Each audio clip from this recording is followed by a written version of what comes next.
Halo Sobat Linux, kembali lagi sama saya, Tux. Hari ini kita bakal ngobrolin soal salah satu alat paling sakti di dunia sysadmin modern, yaitu Kubernetes.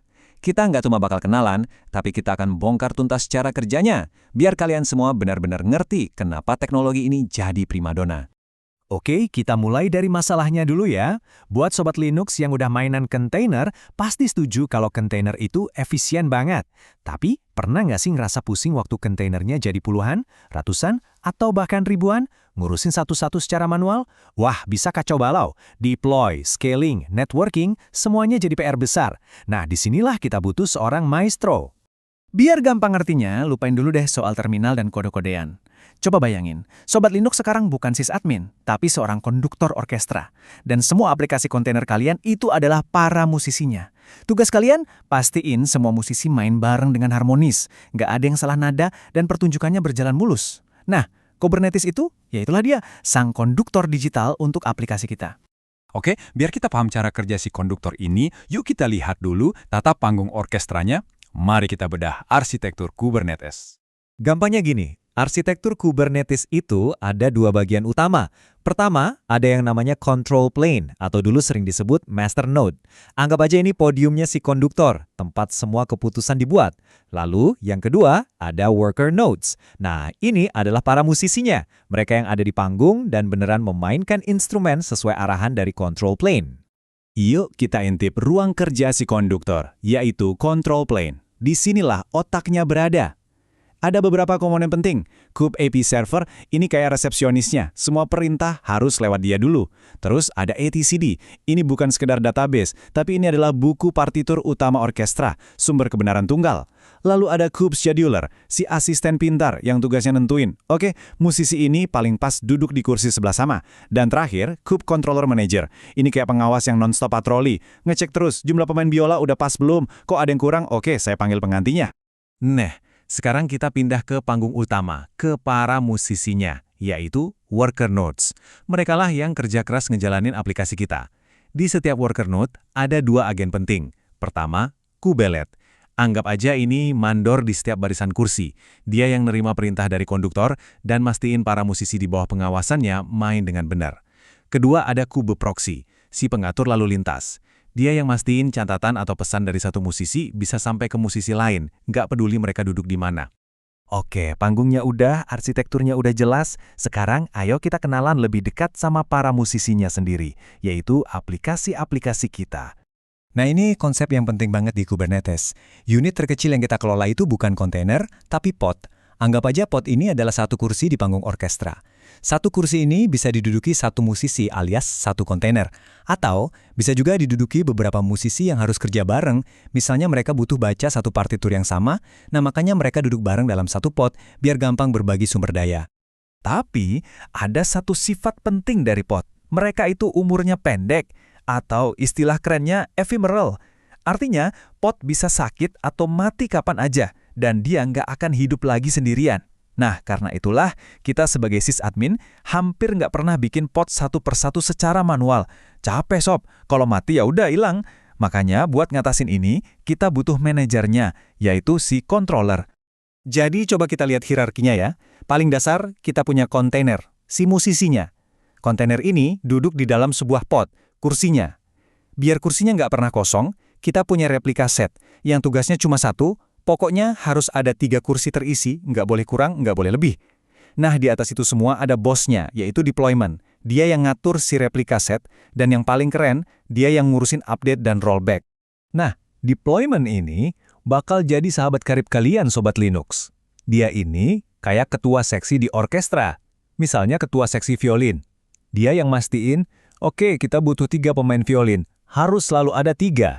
Kalau satu pemain tiba-tiba sakit atau podnya gagal, si deployment ini langsung otomatis cari penggantinya. Dia juga yang ngatur gimana caranya bagiin partitur musik baru atau update aplikasi, tanpa bikin pertunjukannya berhenti sejenak pun. Ini dia sihirnya deployment, namanya rolling update. Waktu kita mau rilis versi baru, deployment nggak langsung matiin semua pod yang lama, itu bahaya.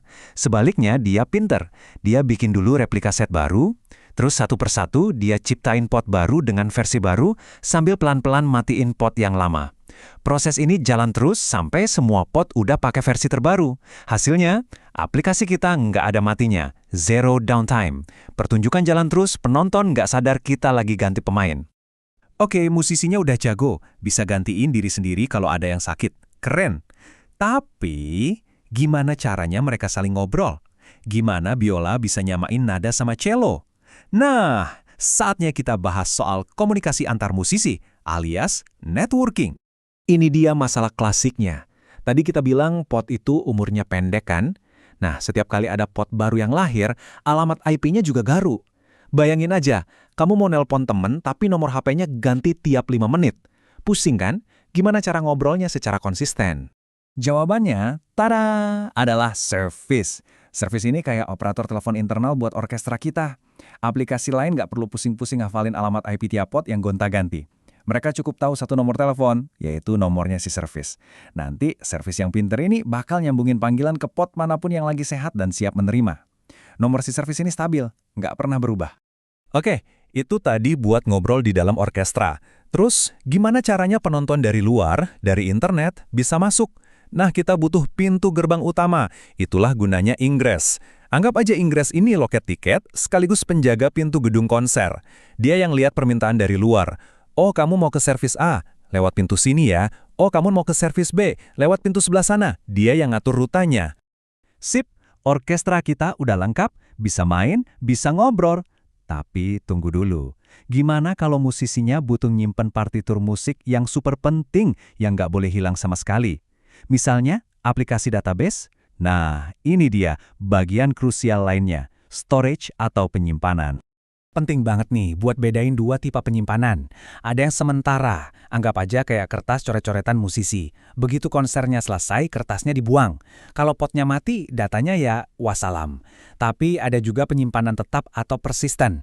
Nah, ini kayak buku partitur asli yang disimpan di lemari besi. Musisinya boleh ganti, potnya boleh mati, tapi partiturnya tetap aman di sana.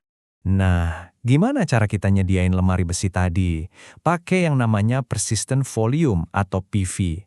Ini tugasnya sysadmin nih nyiapin gudang penyimpanan. Bisa berupa hard disk fisik, SSD, atau storage dari cloud. Intinya, sumber dayanya kita siapin dulu, tersedia di dalam cluster. Terus, gimana cara aplikasi kita minjem dari gudang itu? Mereka nggak bisa langsung ambil sob. Mereka harus bikin surat permintaan. Nah, surat ini namanya Persistent Volume Claim atau PVC. Jadi potnya bilang, saya butuh penyimpanan 10 GB dong.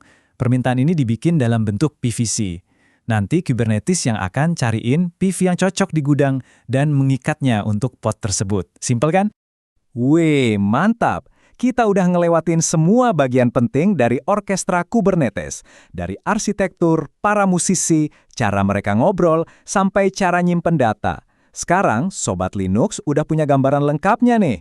Udah siap pegang tongkat konduktor nih. Oke, kita review kilat ya. Pertama, Kubernetes itu si konduktor canggih yang ngatur semua aplikasi kontainer kita. Kedua, panggungnya punya otak, control plane, dan para musisi, worker nodes. Ketiga, musisinya duduk di kursi namanya pod. Keempat, ada manajer seksi namanya deployment yang jagain pod dan ngurus update tanpa henti. Kelima, buat komunikasi ada operator telepon, service, dan pintu gerbang, Ingress. Dan terakhir, buat nyimpen partitur penting, ada gudang PV dan surat izin PVC. Semua bagian ini, kalau digabungin, benar-benar bisa bikin aplikasi kita jadi orkestra yang luar biasa. Tangguh, bisa di-scale, dan pastinya harmonis. Jadi, pertanyaannya sekarang buat kalian Sobat Linux, udah siap belum jadi konduktor buat orkestra aplikasi kalian sendiri? Nah, kalau ada yang masih bingung atau mau nanya-nanya, langsung aja tulis di kolom komentar ya. Jangan lupa juga buat subscribe biar nggak ketinggalan materi-materi keren lainnya. Dan kalau kalian suka sama pembahasan ini, tombol like-nya jangan dianggurin. Oke, Tux pamit dulu. Sampai jumpa.